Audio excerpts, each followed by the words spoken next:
Meaning of grappling hook. Grappling hook. Grappling hook. Grappling hook.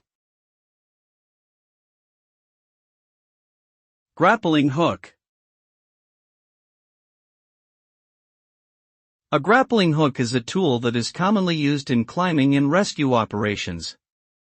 It consists of a metal hook with multiple prongs, generally attached to a rope or a chain.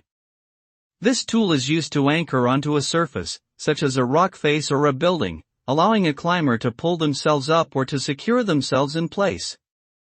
The design of grappling hooks varies depending on the intended purpose, but they are all designed to help the user ascend, descend, or remain stationary while suspended from a vertical surface.